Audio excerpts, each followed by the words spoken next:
Preste atenção nesse vídeo que vai a seguir. Então ele dizer, estou preocupado com a economia... Então você diz que o presidente não é conservador. Ele não é conservador. Então tá, você dá aula de religião e você é filósofo, certo? Eu não sou filósofo. Filósofo é o Platão. Bom, mas você faz... Eu sou professor de filosofia. Você é professor de filosofia, você fez filosofia. Você vai dizer, então, por exemplo, para mim agora, que um dos principais princípios cristãos, que é o livre-arbítrio, ele não deve valer numa situação de pandemia, por exemplo. O que isso tem a ver com conservadorismo? O livre direito de escolher o que você quer, o livre-arbítrio, de ir para uma manifestação sabendo dos riscos, isso é irresponsável e é revolucionário. Não, primeiro eu quero saber o que isso tem a ver com conservadorismo. Mas isso é um princípio basilar do conservadorismo. O que o conservadorismo tem a ver com religião? Tudo. Tudo o quê? Nada. Tudo. Nenhum autor conservador diz isso. Então vamos lá. Na prática. Então vamos lá, na prática. Tem autor conservador que diz isso sim, mas vamos lá. Só se for o Daniel Silveira. Não, o Daniel Silveira não é autor conservador. Pô, mas vamos lá. Medalha aí um dos autores, dos princípios basilares do conservadorismo é o direito romano. É o direito romano. O direito romano é baseado nas 10 mandamentos de Deus. Se você não souber isso, desculpa. Peraí. Uma das bases do conservadorismo é o direito romano? Sim, é o direito romano. Isso? Nenhum autor conservador... Ó, vou te falar cláusulas pétreas. Vou falar 3 autores conservadores que eu li e que eu não tenho nada disso lá. Russell Kirk, Roger Scruton e, aqui no Brasil, João Camilo de Oliveira Torres. Nenhum deles diz isso. No dia 4 de julho de 2022, ano de eleição, a deputada Carla Zambelli foi convidada a participar do Flow Podcast. E eu fui generosamente convidado para ser co-host do Flow nesse dia. A essa época eu fazia parte ali do grupo Flow, eu tinha um podcast lá dentro do Flow. Então eu fui convidado para ser co-host porque também tem alguma ligação com a política, tem alguma ligação com a questão da direita no Brasil. Então essa entrevista foi muito peculiar. Porque, num determinado momento, como você pode ver no vídeo, eu entablei uma discussão com a Carla Zambelli sobre a definição do que é conservadorismo. E eu percebi que não só a Carla Zambelli, mas muitas pessoas que acompanhavam política àquela época, e talvez até hoje ainda, não entendiam muito bem o que era conservadorismo. Elas eram conservadoras porque estavam ligadas ao presidente de turno, que era o Jair Bolsonaro, porque ele se dizia conservador. Então, a conversa começa, a discussão sobre esse tema começa, quando eu digo a ela que o Jair Bolsonaro não é um conservador, ou pelo menos não era conservador, no sentido da definição que eu tinha de conservadorismo. Então eu percebi que a Carla Zambelli não sabia muito bem, ela própria, o que era conservadorismo. Então a discussão se deu nesse sentido, mas o que é o conservadorismo? Ou melhor, o que não é o conservadorismo? É sobre isso que nós vamos falar no vídeo de hoje.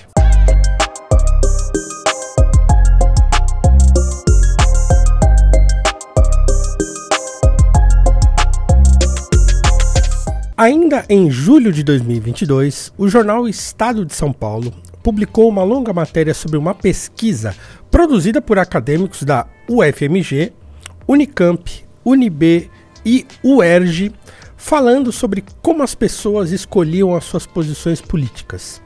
E curiosamente, elas ligaram as pessoas que eram de direita no Brasil, as pessoas que os pesquisadores consideravam de direita no Brasil, segundo os seguintes critérios: casamento entre pessoas do mesmo sexo, redução da maioridade penal, prisão de mulheres que interrompem a gravidez, adoção de crianças por casais homossexuais, legalização do aborto, militarização das escolas, rezar e acreditar em Deus nas escolas, descriminalização das drogas e permissão para mineração em terras indígenas.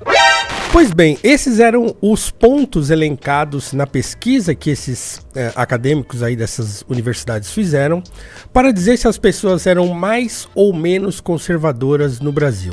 E eles chegaram à conclusão que a maioria das pessoas que foram entrevistadas para essa pesquisa eram conservadoras, ou seja, o Brasil, em tese, é um país em que as pessoas são mais conservadoras do que progressistas. No entanto, os critérios que eles utilizaram, esses que eu elenquei agora aqui para você que me assiste, não tem muito a ver com o que é conservadorismo. Na verdade, esses critérios todos são critérios morais, alguns deles são critérios até moralistas, em relação a como as pessoas enxergam a sociedade. No entanto, esses critérios eles não podem ser usados sempre, eles não podem ser usados em qualquer contexto.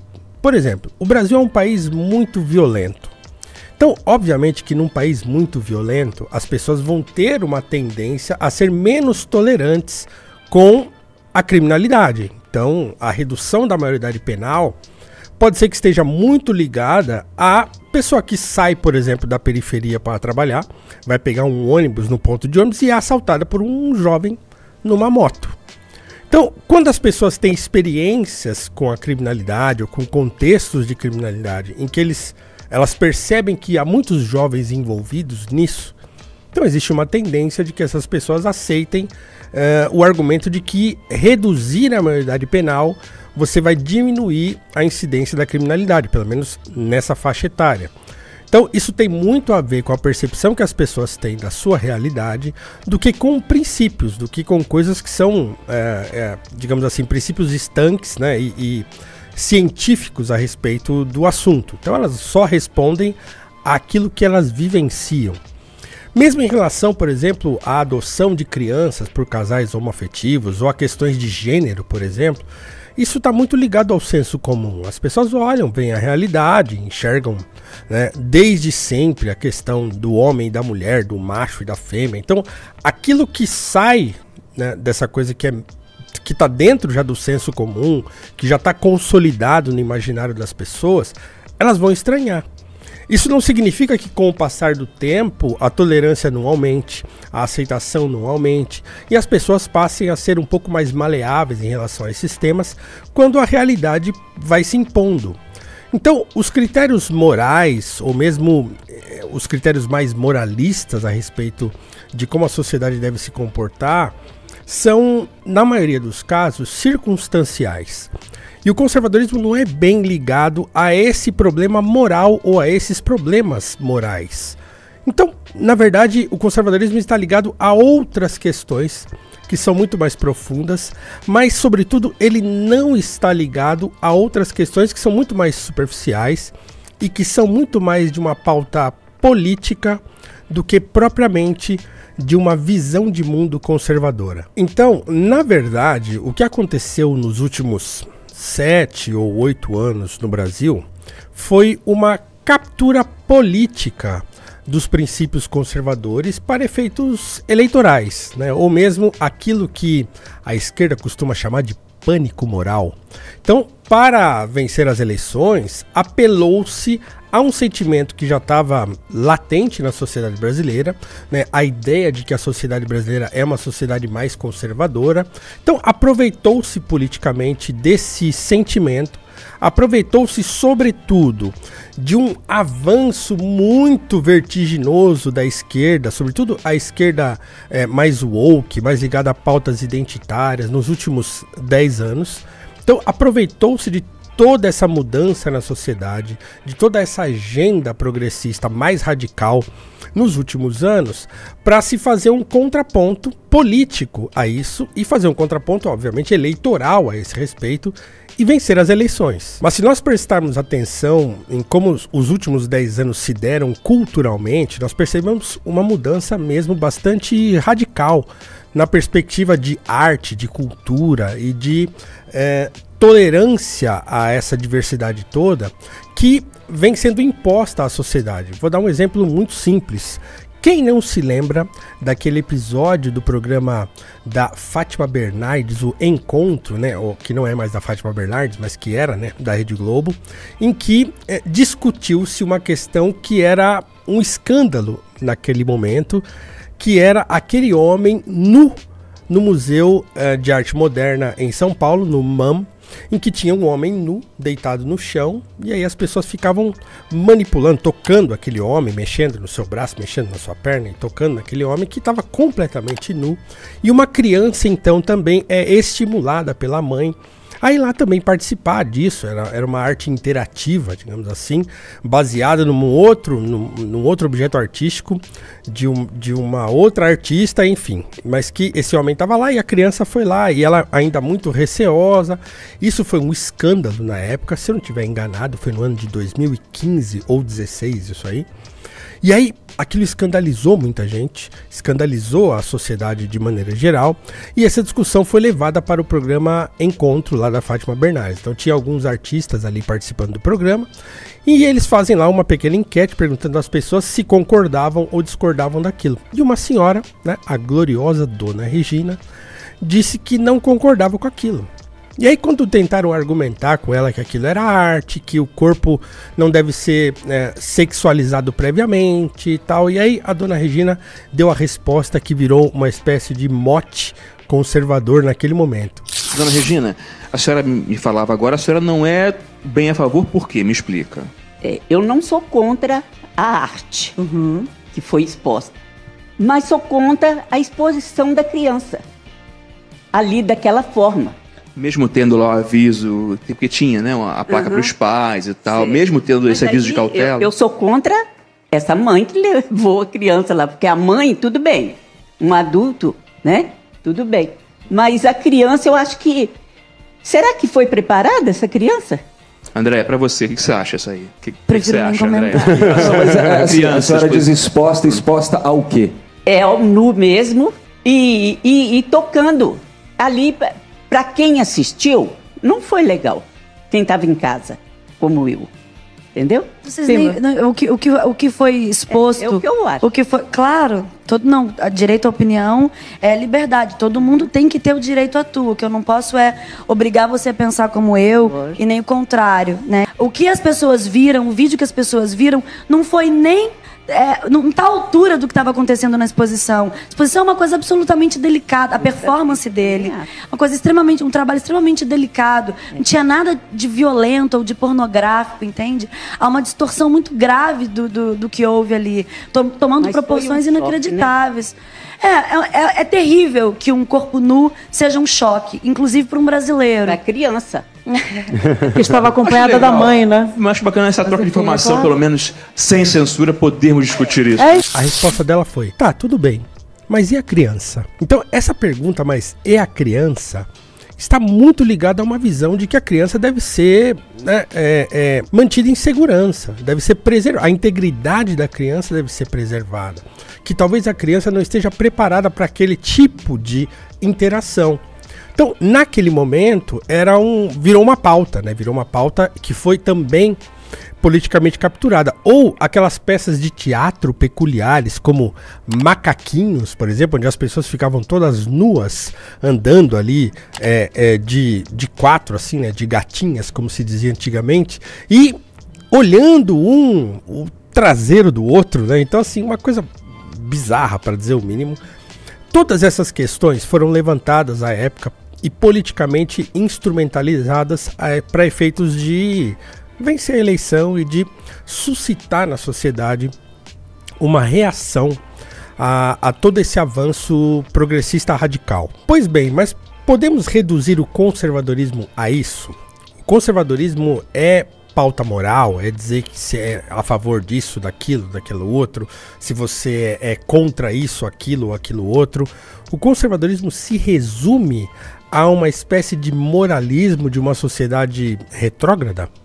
Eu penso que não. Então eu vou apresentar nesse vídeo e nos próximos vídeos, né, nesse propriamente o que o conservadorismo não é, e nos próximos alguns princípios conservadores para que você que é de direita ou você que é de esquerda saibam do que estão falando quando falarem que são ou não conservadores. Vamos lá. O primeiro ponto a ser levantado aqui é que o conservadorismo não é uma ideologia. E quando eu falo ideologia aqui, eu sei que ideologia é um conceito que ele é polissêmico, né? Existem muitas definições de ideologia. Ela começa lá com Destutt de Tracy, no século XVIII, mais ou menos, e vai se transformando ao longo do tempo, passa pelo marxismo, passa pelo estruturalismo, chega nos autores conservadores. Então, quando eu uso o conceito de ideologia, eu estou me baseando em autores como Russell Kirk, como o próprio Michael Oakeshott, um autor que fala sobre conservadorismo. Eu estou me baseando em autores que estão mais ligados a essa tradição conservadora e liberal. E aqui eu quero usar um trecho de uma obra, na verdade é uma conferência que foi transcrita para um livro, de um filósofo romeno chamado Andrei Pleșu, numa conferência em que ele fala sobre ideologia, que está num livro seu chamado Da Alegria no Leste Europeu e na Europa Ocidental. Então veja a definição que Andrei Pleșu dá de ideologia.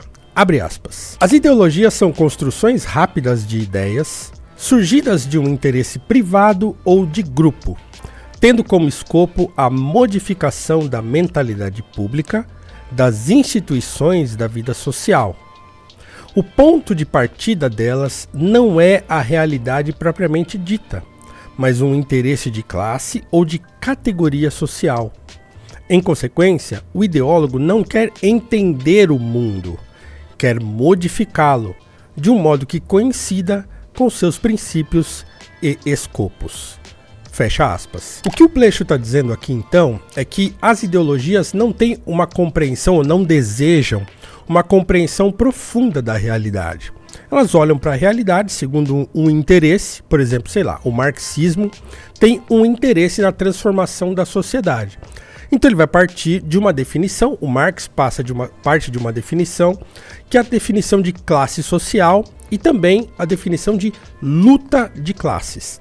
Então Marx concebe a sociedade dividida em duas classes que são praticamente estanques, né, que são os burgueses e os proletários, e a partir dessa visão ele passa a criticar a sociedade, a criticar o modo como a sociedade é organizada e suscitar o que eles chamam de consciência de classe e que resultaria num processo revolucionário. Então, você pode dizer que as sociedades são compostas de classes estanques desse modo? Não. Você pode dizer que classes sociais são categorias que na sociedade podem ser encontradas muito claramente definidas? Não. Então, quando você define assim de maneira muito categórica as coisas, com vistas a uma ação, então o que o Marx desejava na verdade era a revolução do proletariado, e que ele desejava então era a instauração do comunismo, era uma ação, era uma ação política, era uma revolução para a mudança do status da sociedade. Então o que ele faz? Ele usa uma definição de sociedade que é ideológica, que é você reduzir a complexidade da sociedade em categorias que são de fácil apreensão, para mobilização popular, e você passa então a trabalhar com essas categorias simplificadas para gerar uma rápida resposta da sociedade. Então, o que o Andrei Pleșu está dizendo é isso, que as ideologias não desejam compreender a sociedade, mas modificá-la. E para modificá-la, de modo que você consiga isso de maneira rápida, ou de maneira assertiva, você não pode se aprofundar muito. Você mantém as coisas numa certa superficialidade, então você usa essa superficialidade para mobilizar as pessoas. O conservadorismo não é isso, Apesar de ter sido utilizado nos últimos anos de maneira ideológica, com essas definições assim, como eu sou conservador porque eu sou contra o aborto, eu sou conservador porque eu sou a favor da redução da maioridade penal. Então, ligar moralidade a conservadorismo é uma maneira reducionista de enxergar o conservadorismo, ou seja, uma maneira ideológica. O conservadorismo não é isso, não é uma maneira ideológica de enxergar a sociedade, não é uma maneira reducionista de enxergar a sociedade, muito pelo contrário. É uma maneira complexa e profunda de estar diante da sociedade, estar diante da realidade e analisá-la conforme cada caso se nos apresenta. Então, primeiro ponto é que o conservadorismo não é uma ideologia, apesar de poder ser utilizado ideologicamente, como foi ao longo da história e como foi agora mais recentemente na nossa política. O segundo ponto é que o conservadorismo não é religião e também não é intrinsecamente ligado a conceitos religiosos.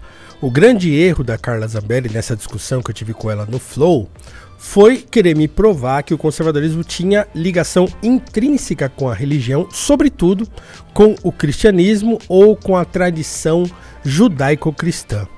No entanto, o conservadorismo também não é isso. É óbvio que, como eu já gravei um vídeo aqui, inclusive, no canal da Valete, falando se Jesus Cristo era de direita ou não, e defendendo ali, inclusive, que algumas posições cristãs são muito conservadoras, né? Então eu enxergo o cristianismo como uma tradição religiosa conservadora, né? O contrário nem sempre é verdadeiro. Ou seja, se toda religião pode ter uma ligação com o conservadorismo, nem toda visão conservadora é religiosa. Então não existe essa ligação intrínseca. Essa ligação também é circunstancial e também é por uma espécie de aproximação de princípios. O filósofo Roger Scruton, no seu livro O que é Conservadorismo, trata dessa questão. E ele vai dizer que isso não é tão simples quanto parece. Abre aspas então aqui para uma citação do Scruton no seu O que é Conservadorismo. Embora haja uma conexão entre conservadorismo e sentimento religioso, é difícil argumentar a favor de sua identificação. A aceitação de laços transcendentes, no entanto, não requer a crença em seres transcendentes. Os japoneses, famosos, aliás notórios, por sua prontidão em aceitar os primeiros, ou seja, os laços transcendentes, né, são igualmente conhecidos por sua relutância em acreditar nos últimos. Já os romanos, aos quais devemos o conceito de piedade, eram irregulares e mesmo descomprometidos em termos de religião, uma característica que eles compartilharam com os mais hábeis representantes do papado. Assim, parece-nos que a visão conservadora da sociedade poderia sobreviver na ausência de uma crença religiosa clara, apesar do fato de que ela sempre se irá beneficiar com a sua presença.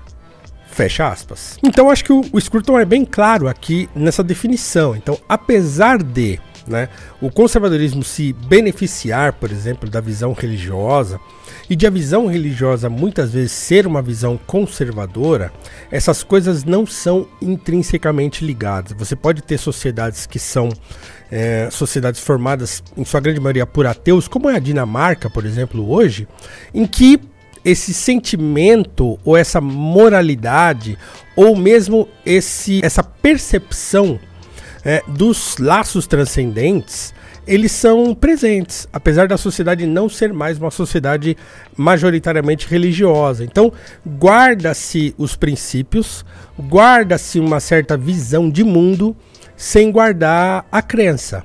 Então, essas coisas não são ligadas, como eu disse, intrinsecamente, mas elas podem se ligar em determinados contextos e modelos de sociedade, mas elas podem também não estar ligadas. Você tem muitos autores que são, de certo modo, conservadores em sua visão de mundo, mas que não são religiosos. O filósofo André Comte Sponville, por exemplo, ele é um desses, é um autor muito conhecido, né, um filósofo muito conhecido. Ele tem um livro, por exemplo, muito conhecido, chamado O Pequeno Tratado das Grandes Virtudes, que é um livro, assim, em toda a linha conservador. No entanto, ele é um filósofo ateu. Muito menos o conservadorismo tem a ver propriamente com a tradição judaico-cristã. Você tem outras tradições, como a japonesa, como o citado pelo Scruton, né, sociedades como a hindu, que são sociedades conservadoras, mas que não são sociedades cristãs, né? Ou mesmo o direito romano, citado pela Carla Zambelli como sendo um direito baseado nos 10 mandamentos, e que tem a ver também com os princípios conservadores. Não, não é isso. Porque dentro do direito romano existe a tradição das 12 tábuas da lei, né, que não tem a ver com os 10 mandamentos, que são mandamentos antigos da tradição romana. Você tem também o Código de Hammurabi, que é anterior até, segundo consta, aos 10 mandamentos. Essas tradições legais e de moralidade, elas são, na verdade, tradições que são míticas. Elas se ligam por essa coisa mítica que existe nas sociedades.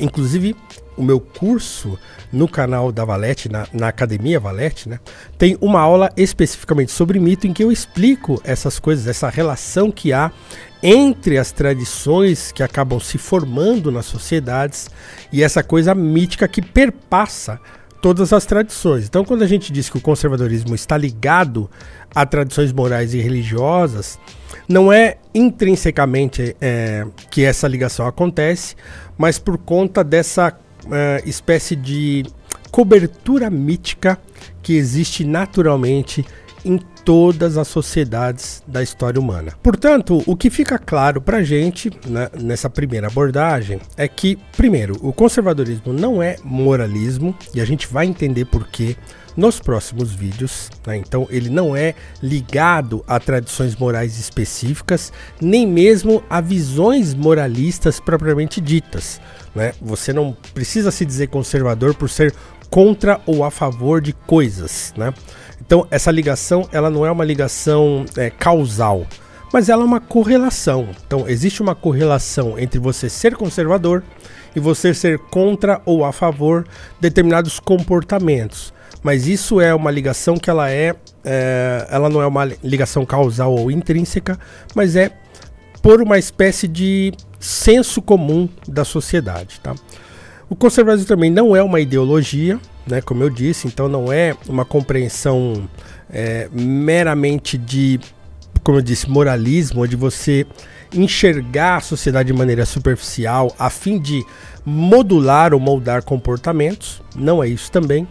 E por último, o conservadorismo não é religião e também não é intrinsecamente ligado a tradições religiosas. Então é muito comum nós enxergarmos na imprensa, nos intelectuais, como os intelectuais que produziram essa pesquisa mencionada por mim, né, e tentarem definir as pessoas como conservadoras ou não, como reacionárias ou não, em relação a determinados princípios morais ou moralistas da sociedade.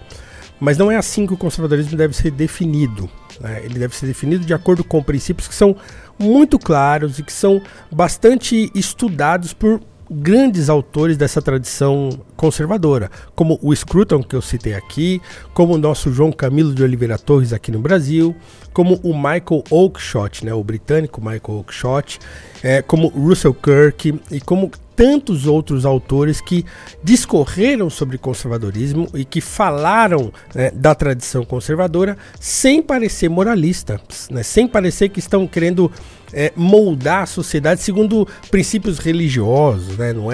Não se trata de ser uma espécie de sociedade Handmaid's Tale, para mencionar aquela série que saiu do livro, né? The Handmaid's Tale, o Conto da Aya, né? Da Margaret Atwood, né? Que tem a série com aquela coisa religiosa, daquelas mulheres de vermelho, com aquela coisa branca, né? E aquela sociedade rígida e machista até, né? E manipuladora. Não é isso. O conservadorismo não é isso. Ele é muito mais simples e muito mais complexo do que parece. É isso então que nós veremos a partir dos próximos vídeos dessa pequena série sobre o que é conservadorismo. Então deixa aqui seus comentários, não esquece de deixar o seu like, de compartilhar e de falar do canal da Valete para os seus amigos, para os seus parentes, para todo mundo. Deixa aqui o comentário se você concorda, se você discorda, se você entendeu, se não entendeu, e a gente se encontra então no próximo vídeo. Um abraço e até mais.